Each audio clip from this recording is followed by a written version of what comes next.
Hubo un fallecido en Salta. Las autoridades sanitarias de la provincia de Salta confirmaron la muerte de una persona con COVID-19, el primer fallecimiento del año por la enfermedad en esa provincia.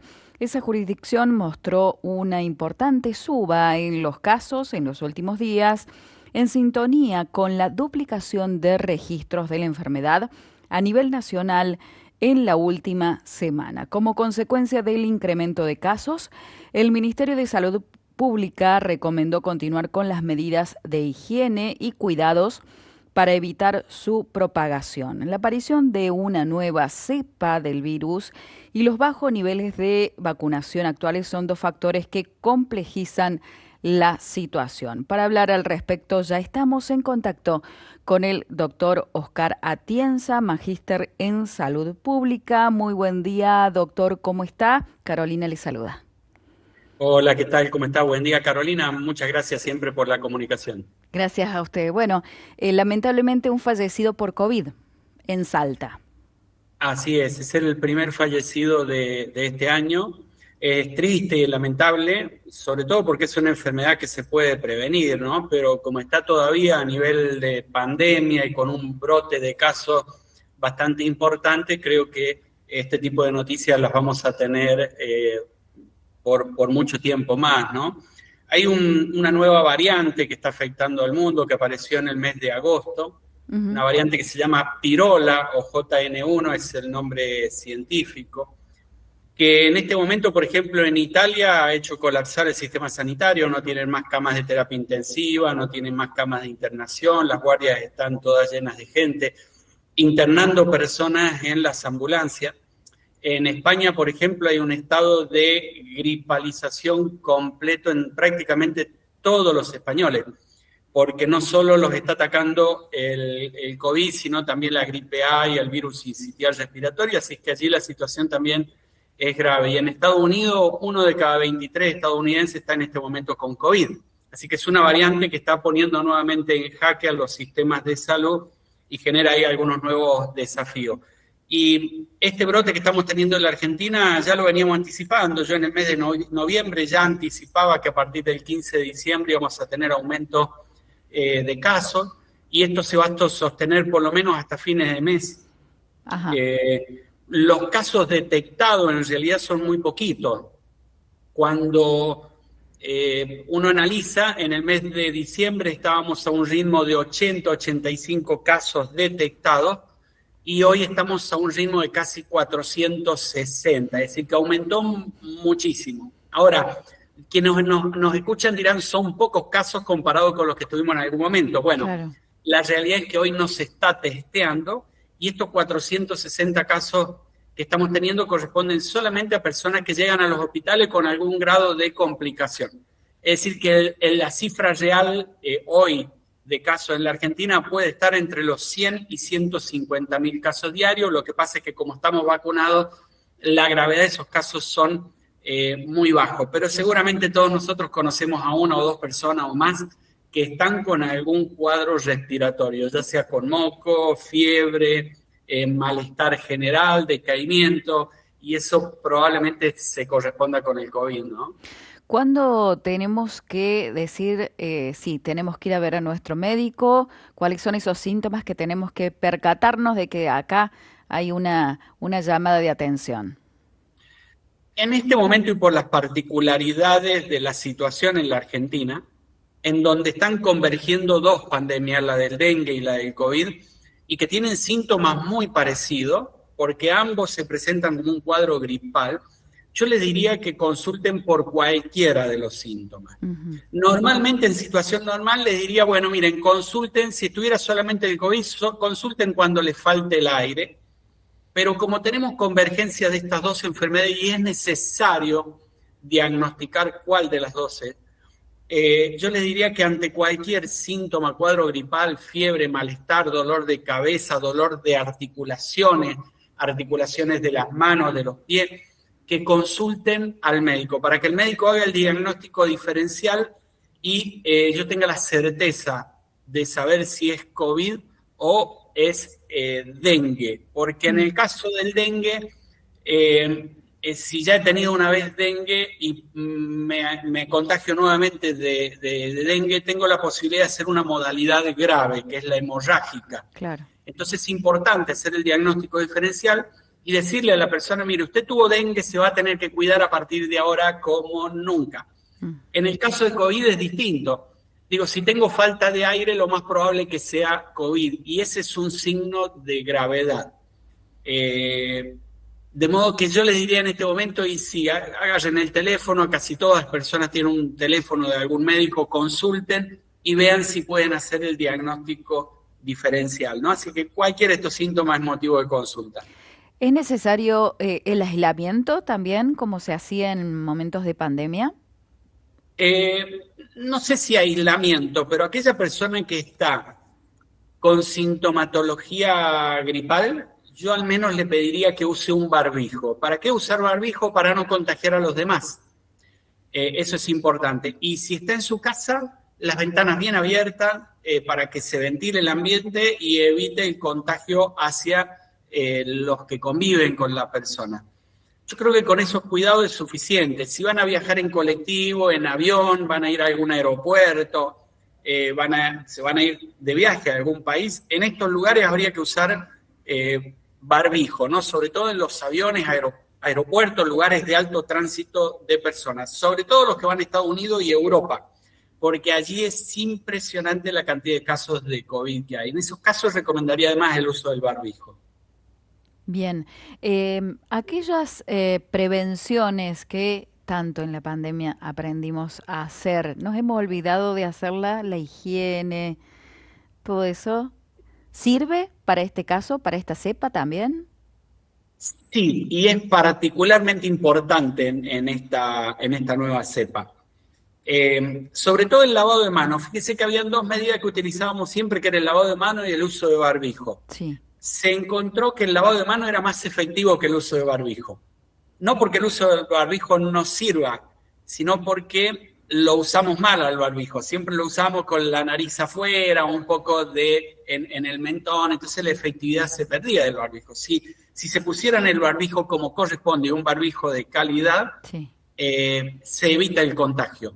Pero bueno, por eso es que perdió efectividad. Pero la medida más efectiva para evitar el contagio fue el lavado de manos, el alcohol en gel. Eso fue la que evitó la gran cantidad de contagio. Y esta variante en particular, virola, se contagia de modo muy parecido, además de los aerosoles, la vía común, se contagia además por la vía, nosotros llamamos vía fecal oral, muy parecido a lo que era el virus de la poliomielitis y muchas otras bacterias, ¿no? Que uno, por ahí mucha gente va al baño, no se lava las manos cuando sale las manos contaminadas, y a partir de allí deja contaminado una serie de lugares, la gente viene, toca esos lugares y se contagia.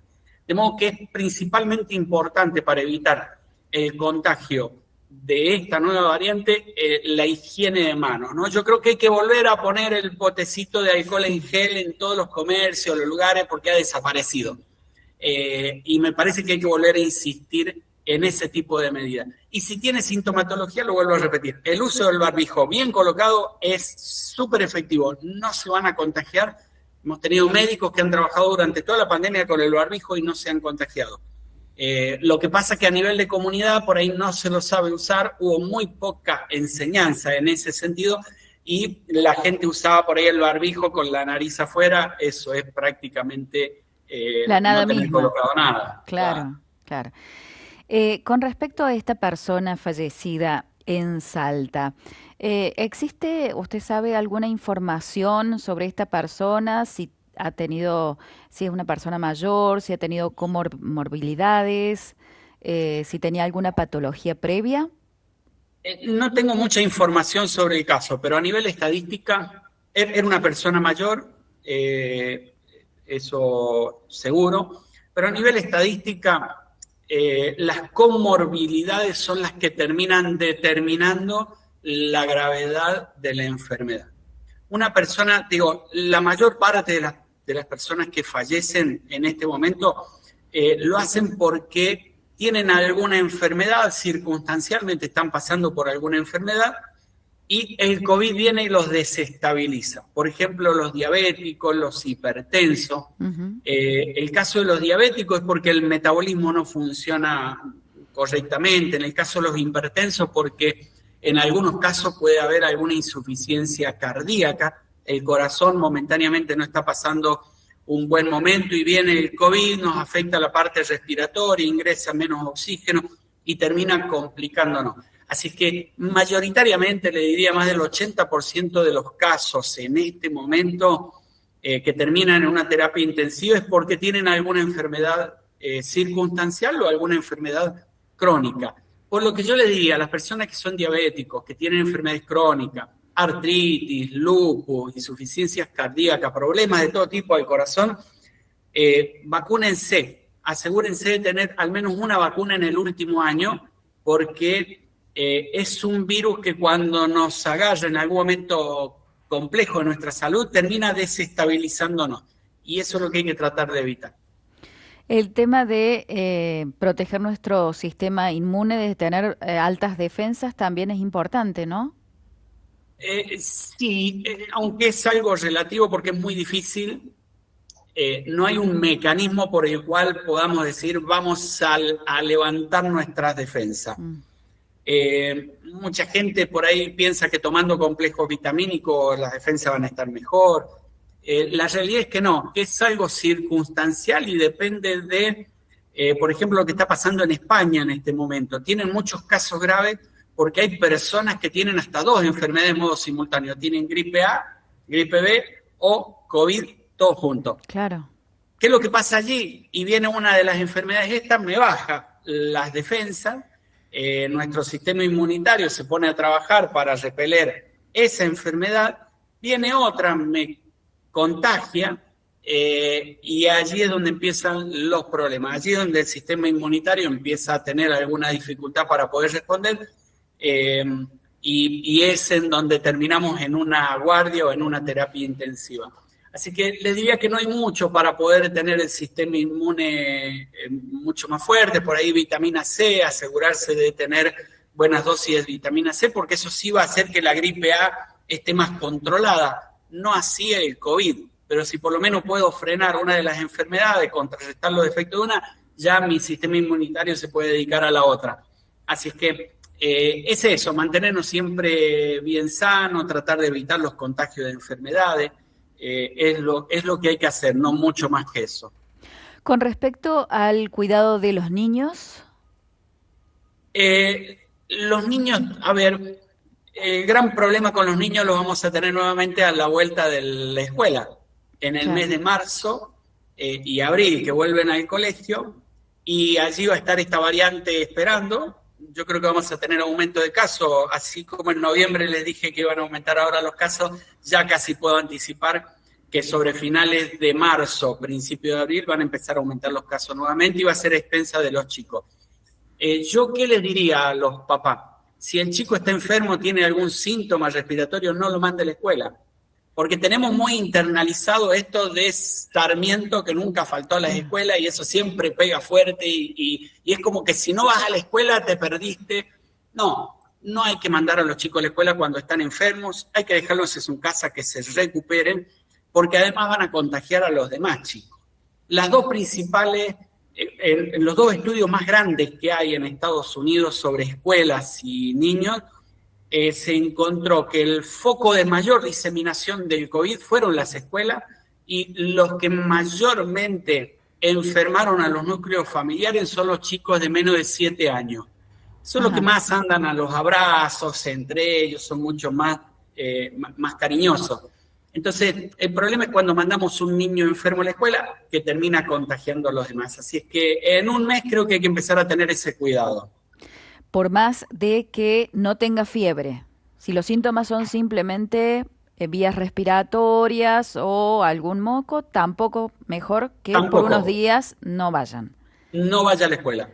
Déjenlo al chico que se recupere solo en la casa. Es muy feo ir a trabajar enfermo, eso los mayores lo sabemos, así que el chico ir a la escuela enfermo también es feo. Si no hay fiebre y si hay moco, tos, expectoración, malestar, uno ve cuando el niño está a veces decaído, dice, algún bicho está por ahí atacando. Bueno, no hay que mandarlo al chico a la escuela, hay que dejarlo que se recupere y evitamos la cadena de contagio, ¿no? Eso es lo importante. En esta cepa también se da la característica de la fiebre mayor a 38 grados. Sí, sí, la fiebre es un síntoma común en prácticamente todas estas enfermedades virales. Y la característica es de que está ahí entre 37 y 38. Si hay más de 38 grados, lo más probable es que no sea un virus, que sea una bacteria. Por eso es que siempre marcamos esa diferencia los médicos. Si hay un chico que tenga más de 39 grados, lo más probable es que sea una bacteria. Ahí hay que también hacer el diagnóstico diferencial. Lo común es que estos virus, COVID, gripe A, gripe B, dengue, estén entre 37 y 38. Bien, esa sería la característica no solamente Exacto. del COVID, sino también del dengue, ya que aportamos Exacto. también al tema del dengue, porque la verdad justamente al comenzar el programa decía que los mosquitos están complicados y el mosquito es el que transmite el dengue, ¿no? Sí, y hoy estamos con una invasión de Sí, mosquitos tremenda. No hay lugar donde no haya un mosquito. Es impresionante. Y viene de la mano de la lluvia. Hemos tenido mucha lluvia. El mosquito con el agua prolifera. Así es que hay que tratar de evitar la presencia de mosquitos, hay que combatirlos, porque hay varias enfermedades que transmiten. Transmiten el dengue, el chikungunya, el Zika, la encefalitis equina. ujú, Esas ya están presentes en la Argentina. Y el dengue, el año pasado tuvimos casi 140.000 casos, hubieron 75 fallecidos. Este año creo que va a ser peor, porque hay más mosquitos y ya hay 135.000 a 140.000 personas que padecieron el dengue y que están en riesgo. ¿Por qué están en riesgo? El dengue tiene 4 variantes. 2 de ellas están en la Argentina presentes. Cuando la persona se enferma por primera vez de dengue, tiene estos síntomas de los que hemos estado hablando, los mismos del COVID. Prácticamente son los mismos. Con un dolor de cabeza muy característico detrás de los ojos. El problema está en el dengue cuando la persona ya tuvo dengue y tiene por segunda vez con la otra variante. Allí se puede dar lo que es el dengue hemorrágico. Y de allí la gravedad. Por eso es que cuando le decía que hay que hacer el diagnóstico diferencial, si es dengue o si es COVID, es para proteger a la persona y decirle, mire, usted tuvo dengue, no puede tener una segunda vez porque va a estar en riesgo. Entonces, a partir de allí, usar repelente, usar tela mosquitera. En el caso de los bebés recién nacidos, usar el tul, ese que conocemos históricamente para las sí. cunas, taparlo bien, cubrirlo bien.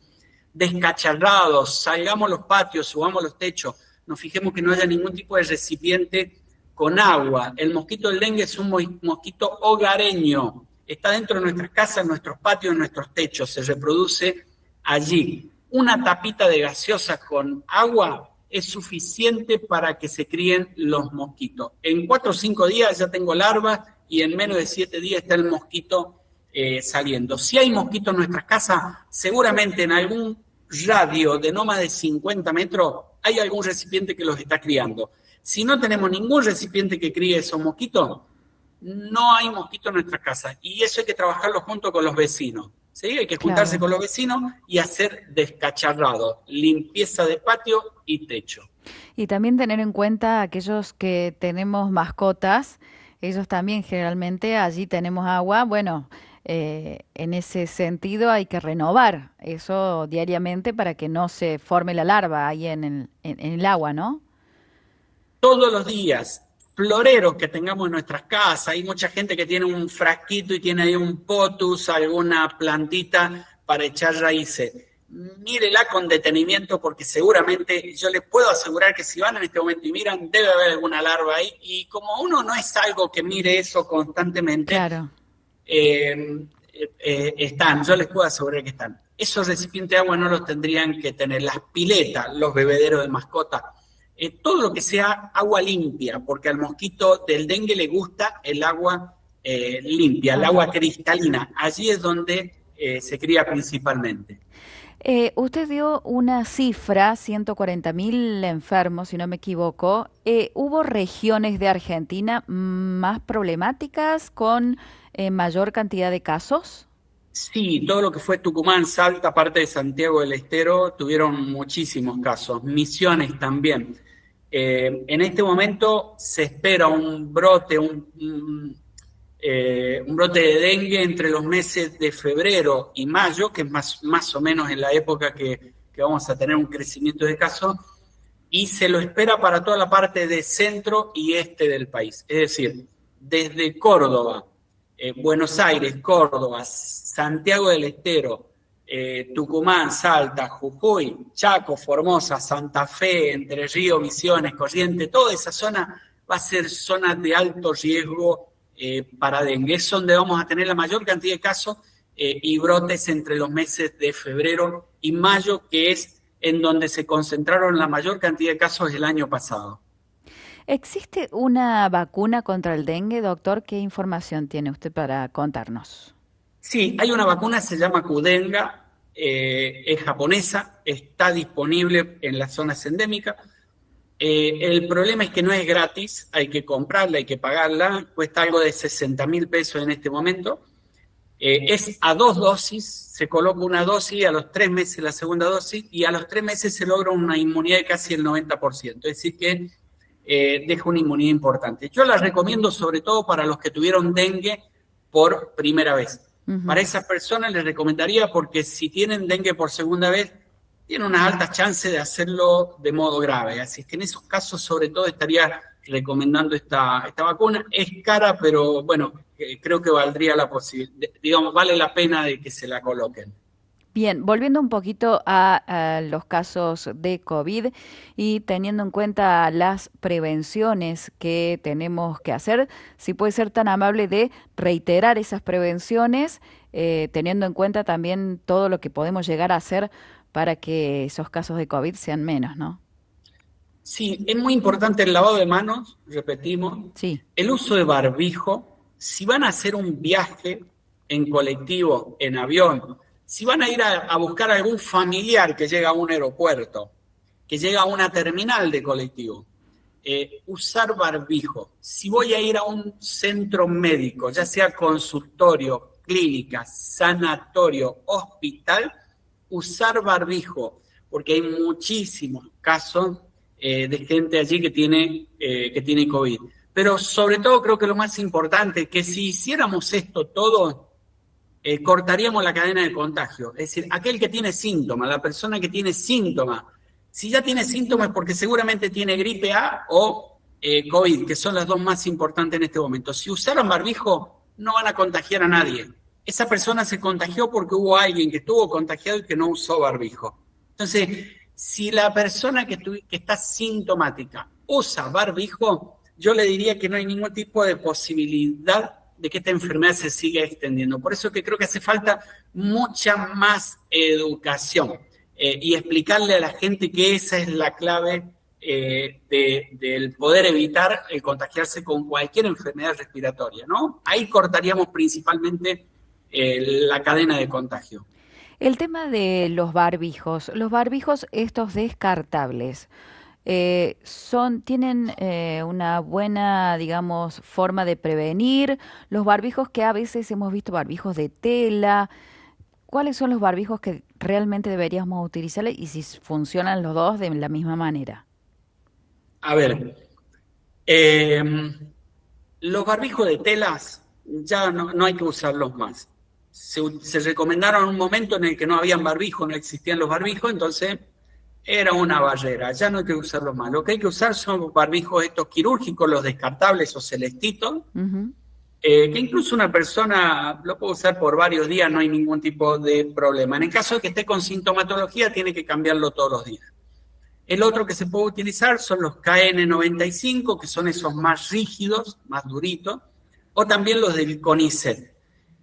Y hay que ajustarlo bien, en la nariz hay que ajustarlo bien. Vienen con ajuste nasal y tienen que ajustarlo perfectamente.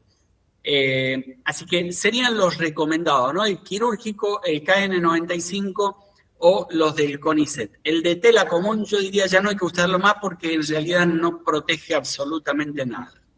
Bien, estos barbijos descartables, usted decía que para aquellas personas que tengan síntomas, sí o sí, el cambio diario, ¿no? Sí, sí, y le diría cambio diario por una cuestión de economía, pero si tienen posibilidad de cambiarlo 2 veces por lo menos por día, sería lo ideal. Un barbijo, el celestito, el quirúrgico, en una persona contagiada que tiene sintomatología, yo le recomendaría cambiarlo cada 4 o 5 horas, que más o menos durante el día usar dos barbijos. Un KN95, una persona común, lo puede usar hasta una semana. No hay ningún Ajá, tipo de problema. Y si es una persona que está sana, que no tiene sintomatología y lo usa para evitar el contagio, lo puede usar más tiempo. No hay ningún tipo de problema. En el sector de salud, si le dijera a un médico, digamos, este no es un mensaje para un médico lo tendría que cambiar más seguido y ellos saben claro, cómo. claro. Pero, ¿por qué? Porque están expuestos permanentemente ahí a gente que los puede contagiar. Pero una persona que quiere protegerse, por ejemplo, va a salir a hacer las compras, la vida rutinaria y normal, lo puede usar mucho tiempo, no hay ningún tipo de problema. Los del CONICET, por ejemplo, son barbijos que los recomiendan usar hasta 2 meses, digo, mucho, mucho tiempo porque tiene una matriz activa, que tienen allí componentes que mata el virus, así que incluso pueden usarlo mucho más tiempo, lo que pasa es que son un poco más caros esos barbijos. Claro, claro. Un poco acá quiero hacer una consulta que nos llega de Rosalía, volviendo al tema del dengue, si saltamos del COVID al dengue, porque ella nos pregunta si tengo dengue, ¿puedo yo contagiar a otro? A ver si nos cuenta, doctor, cómo es. Bien, muy buena pregunta. No existe el contagio de persona a persona de modo directo. Es decir, puedo tocar a la persona, le puedo dar un beso, no hay ningún tipo de problema, no me voy a contagiar allí. ¿Cómo me contagio?